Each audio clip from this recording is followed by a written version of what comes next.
Yo, dog, you got backups for your backups? Ain't no lie, baby, bye, bye, bye.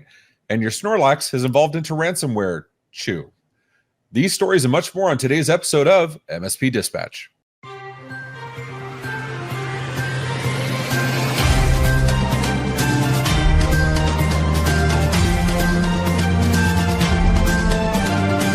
This episode is presented by Tech Tailgate 2022. MSP Media Network is proud to premiere Tech Tailgate at IT Nation Connect 2022. Come tailgate with your favorite vendors and pros in the MSP channel all throughout the week. Learn game-winning strategies, pick up exclusive swag through special giveaways, and build up your roster for another W at the Super Bowl of IT events. Look out for our locker room interviews from all the major players leading up to the week of the big game. To learn more, visit techtailgate2022.com. Good morning and welcome to the November 1st episode of MSP Dispatch, your source for news, community events, and commentary in the MSP channel. I'm Ray Orsini, joined as always by my co-host, Mr. Tony Francisco. How you doing, Tony? Excellent. I'm in the yellow. Everything is going good. How are you doing? I can't believe it's already the first. It doesn't make any sense to me. Time is flying. Doesn't make sense to me either. I mean, I know I missed you last week. I was a seven figure. You were in Nashville with CompTIA. We're going to see each other next week at IT Nation. Looking forward to that. It's awesome. So I'm very proud to say that the seven-figure event was over. We had a Halloween costume contest, and we went out and we did a Lord of the Rings thing, right? The whole group went out.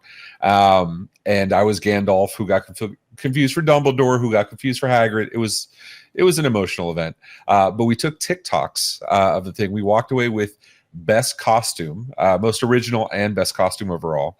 But Tony, did you know MMN also has a TikTok? Get out of here.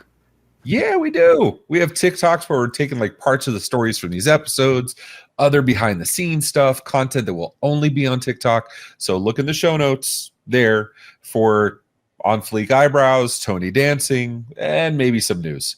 But for now, what do you say we get into it? Let's get into the news.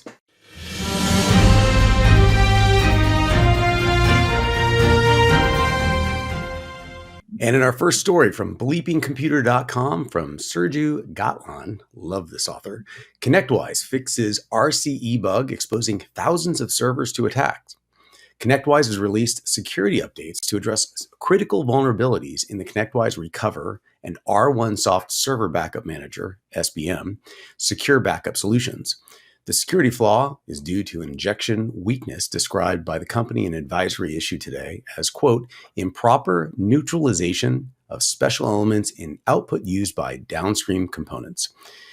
Affected software versions include ConnectWise Recover or earlier R1 Soft SBM v6.16.3 or earlier. According to a Shodan scan, more than 4,800 internet-exposed R1 soft servers are likely to expose to attacks if they haven't been patched since the ConnectWise has released patches for this RCE bug. Ray, there's a lot to talk about here.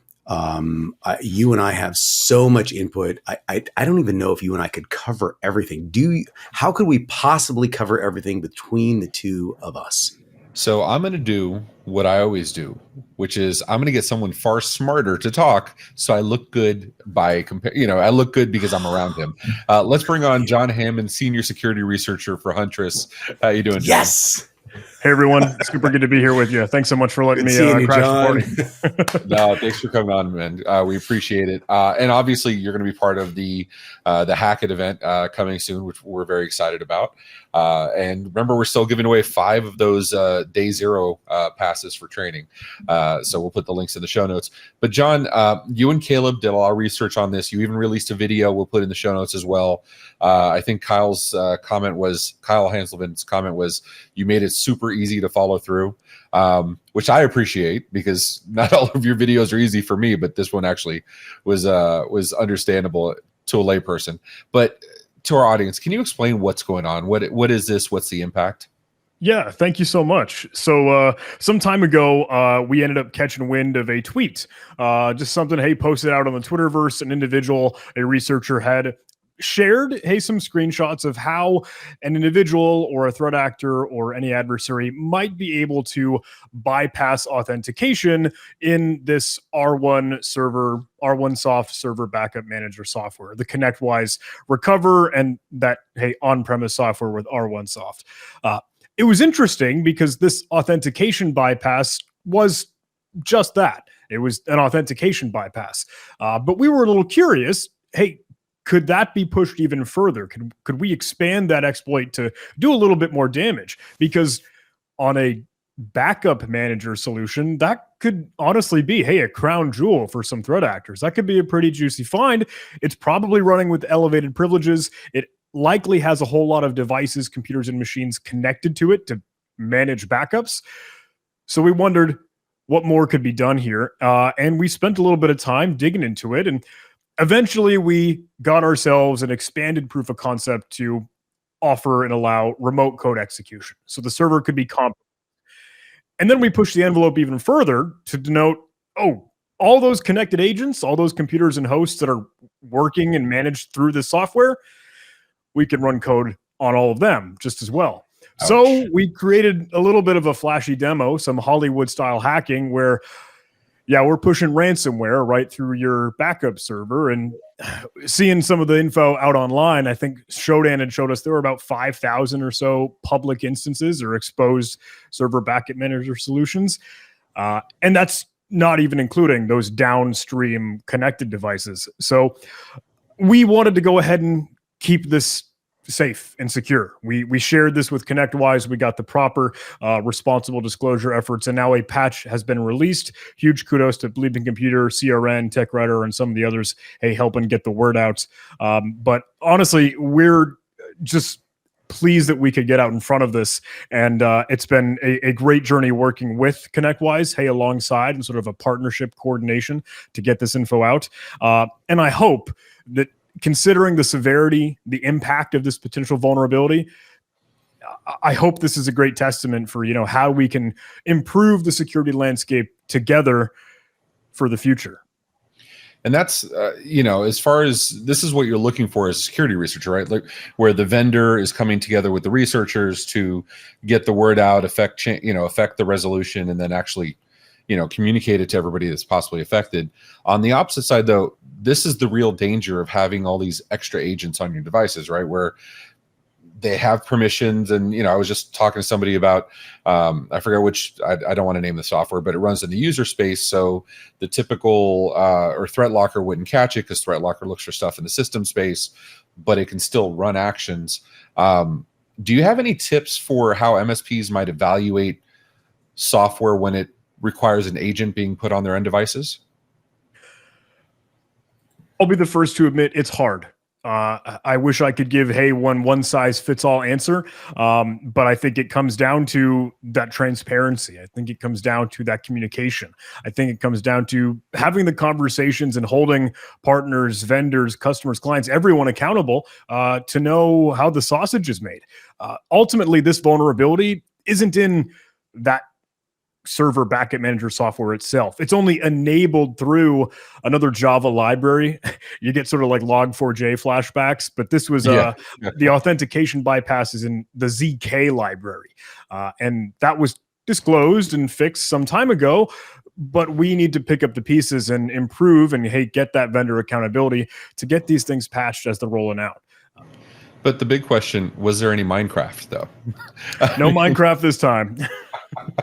I love it. Like whoever really digs into that stuff, do you really want to look under that rock? And John's like, yes, let's look under the rock.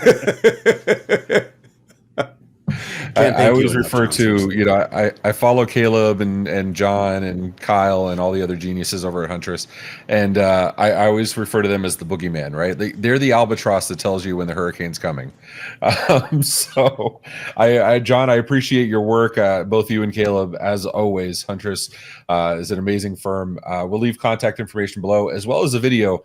If you're not a security savant like Mr. Hammond here, it is absolutely completely understandable for a layperson like myself. Go watch it, because get better educated, know what to look for. It can only help you in the long run. John, thanks so much for being part of this, man. We appreciate you. Thank you all. Thanks, John.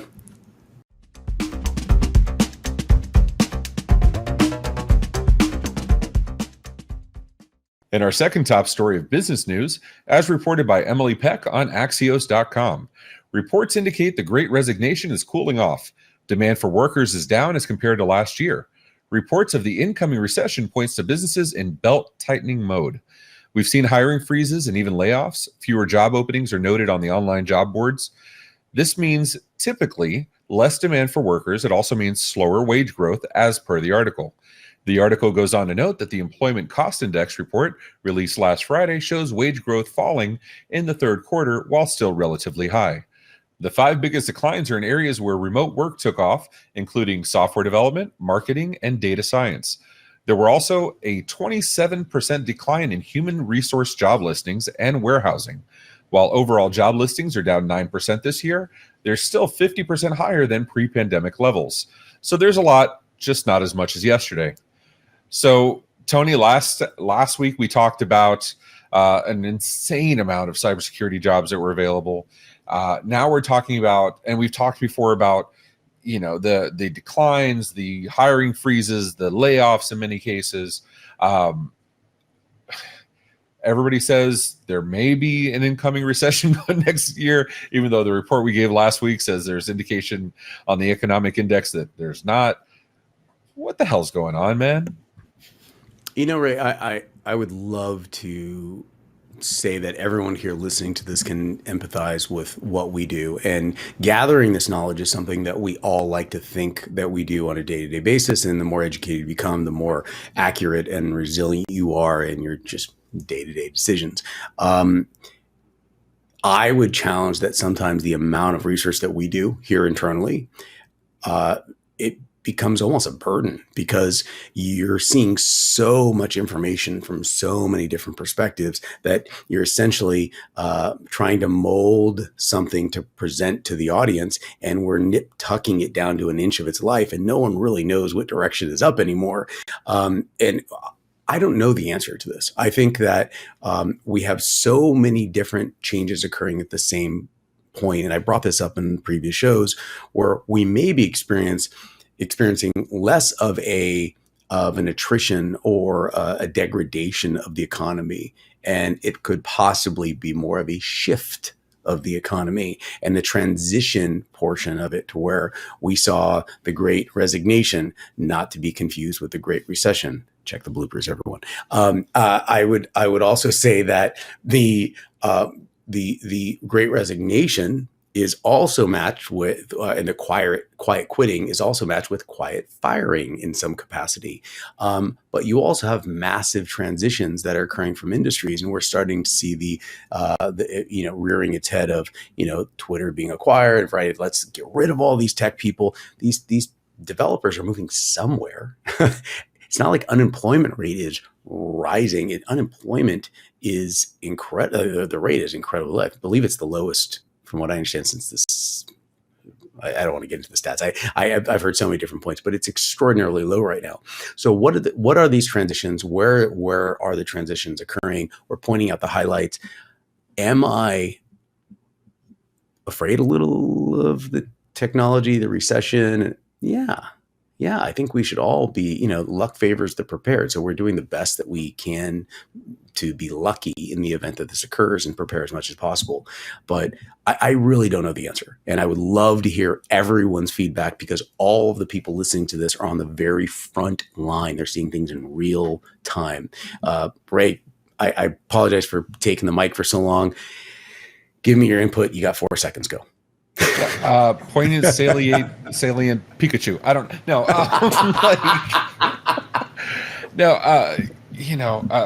On and off topic. I don't know how many of you have ever prepared for your job by Googling the evolution of Snorlax. I'm just saying we do it all here at Dispatch. Tony, I think you're 100% right.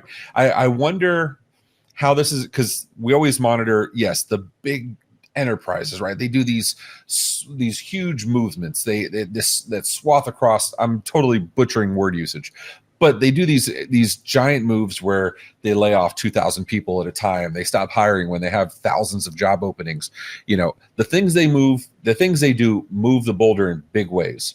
But this all trickles down to the SMB, because at the SMB level, we're looking to the bigger players as to how they're handling these things and then taking a lesson from them.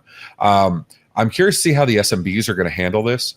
We have seen, while we've talked about hiring freezes and layoffs on the big end, on the SMB end, I haven't really seen that. I still see job postings. I still see people complaining they can't find good talent. Wage growth is always a challenge, regardless of what kind of economy we're in. So I'm curious to see MSPs tell us, what are you doing? How are you preparing? What evolution is your Pikachu? We want to know it all. Hit us up in the comments. But Tony, speaking of evolution, that's your next story, man?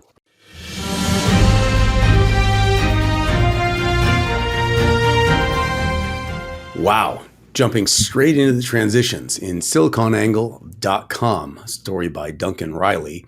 Ransomware gangs evolve as the fight against cybercrime ramps up. Threat protection startup Deep Instinct Limited today released a new report that details some of the disturbing changes in the world of ransomware as the fight against cybercrime continued to ramp up throughout the year. The 2022 biannual cyber threat report finds significant changes in threat actor structure as some of the most prevalent actors have changed or splintered.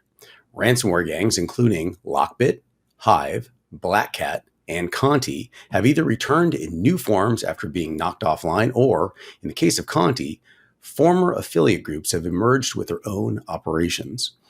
Data exfiltration attacks were found to be extending to third parties, with threat actor groups demanding ransom payments for leaked data. Sensitive data exfiltration remains a popular target because there are fewer remediation options for companies affected.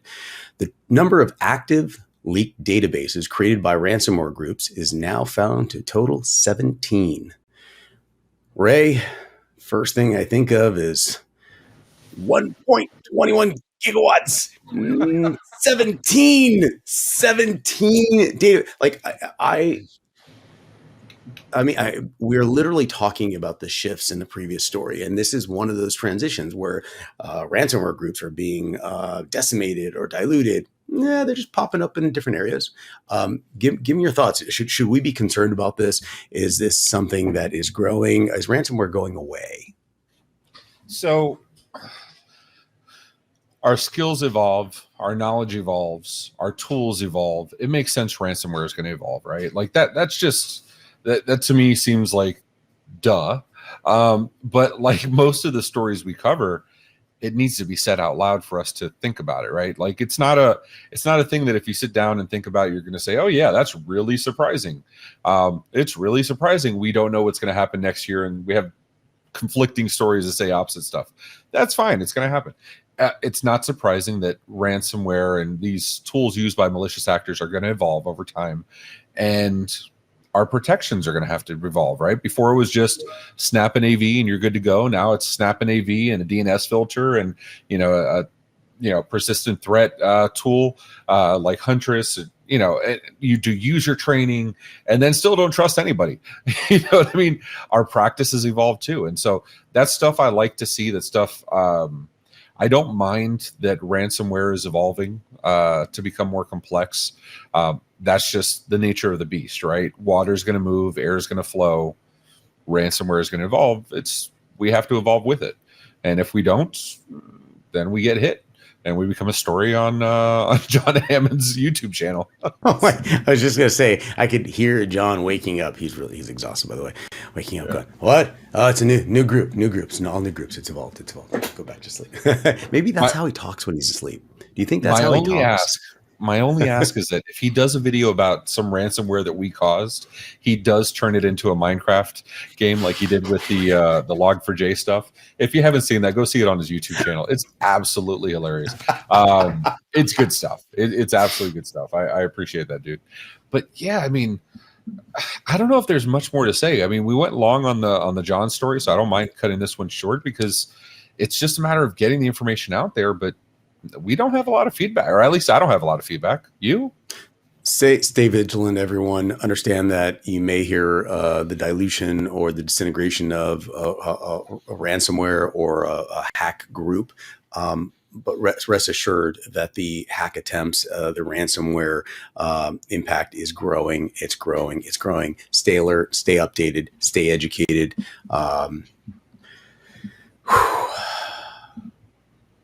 So, yes. Ray, let's jump into some notable mentions.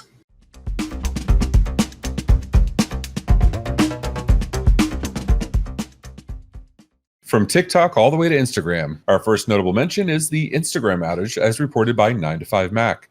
An influx of Instagram users took to Twitter Monday morning claiming they were unable to access their accounts. In many cases, users thought they were banned or deactivated. Instagram posted, "We're aware that some of you are having issues accessing your Instagram account. We're looking into it and apologize for the inconvenience." The oddity is that it did not affect everyone the same. Some users saw pages that they were banned or deactivated. Others were able to get right into their accounts. In my notable mention from zdnet.com, Elon Musk says Twitter verification is being revamped. So what would you pay for the blue tick? Twitter, now in the hands of Elon Musk, is reportedly looking at charging some users a lot more for the privilege of maintaining the coveted blue checkmark. Social media newsletter Platformer reports that one of Elon Musk's first moves since acquiring Twitter late Thursday is demanding that executives roll out a program to charge existing verified users much more than the $4.99 US a month that they currently pay for their badge. According to The Verge, Twitter is also looking at charging $19.99 US for new Twitter Blue subscriptions. Verified users would have 90 days to subscribe or lose their Twitter tick of approval.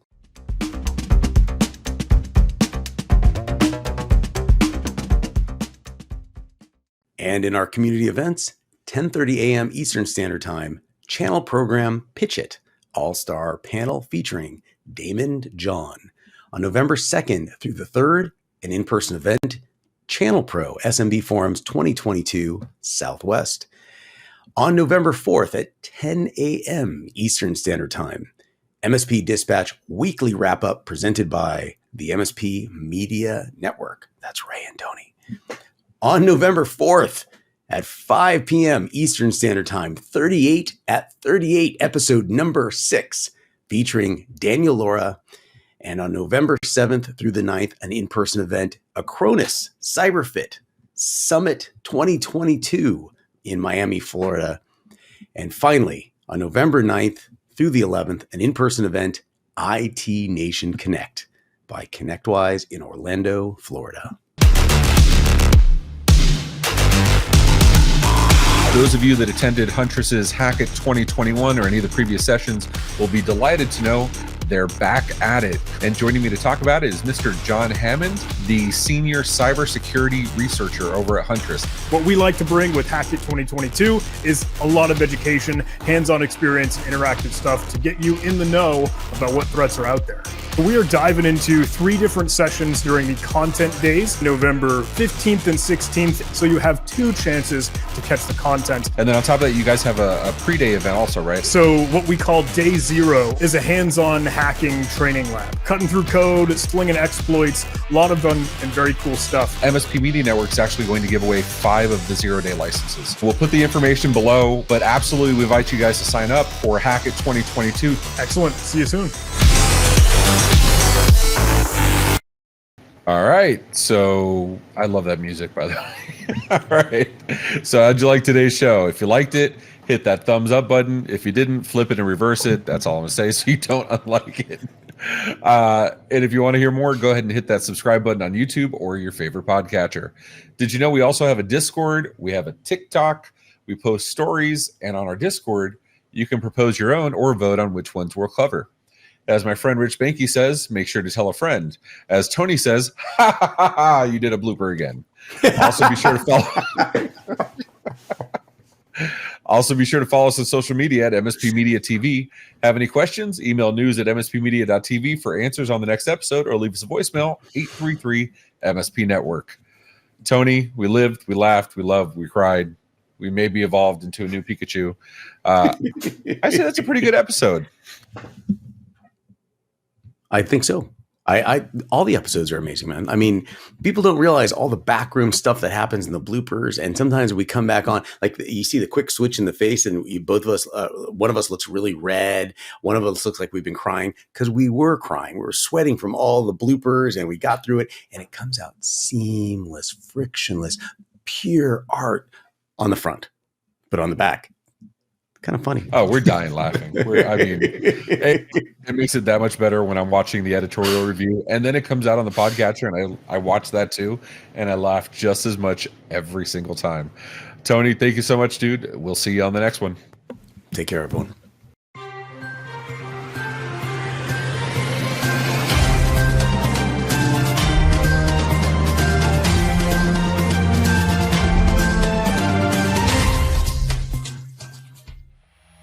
This has been a broadcast of the MSP Media Network.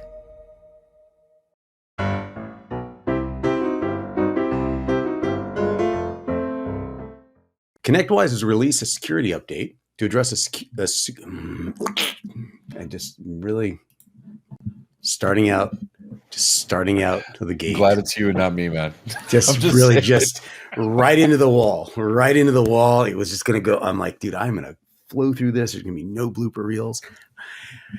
Okay, ready. In our second top story, as reported by Emily Peck on Axios.com. Blah, blah, blah, blah, blah. All right, one more time. The 5 biggest declines are in areas where remote bro, jeez, it's like I just learned to talk. An avalanche. Remote. Tony, let me catch up to your bloopers. Oh yeah, there you go. I'm giving you a run for your money, man. All right, we need like a little like scorecard, like for their bloopers, once in a while. Ding, ding, ding. Exactly. Okay, that's really funny. That's really all right. The 5 biggest declines are in areas where remote work took off during. The 5 big. I'm sorry. I can't. I'm gonna get stop any character. It's like I'm making progress 2 words at a time. Instagram posted, we're aware that some of you have had. We're aware. Instagram posted, we're aware that some of you have having. These are not hard words. It's not like chrysanthemum, automatopoeia. I'm struggling on weir. Get some more juice of the gods going. All right. More than $4.99 US a month. They currently have to pay for the. I'm gonna have to redo that whole thing. The whole thing is jacked up. I'm sorry. Take 2. On September 9th through the 11th, another in-person event, IT Nation Connect by ConnectWise in Orlando, Florida. Tony, again, that was fabulous, except for the fact that you said September instead of November. You said November and then September and then November and then September. What? Listen. And I know you were laughing the whole time. I did that for your entertainment because I blazed through one story. For the bloopers. You're a man that cares. All right, let's read this. Here we go. And in our community events, November 1st at 10:30 a.m. Eastern Standard Time, channel program Pitch It, All Stars panel. Here we go. Take 3. That was perfect, except all the months were jacked up. And you said 1998, which made absolutely no sense.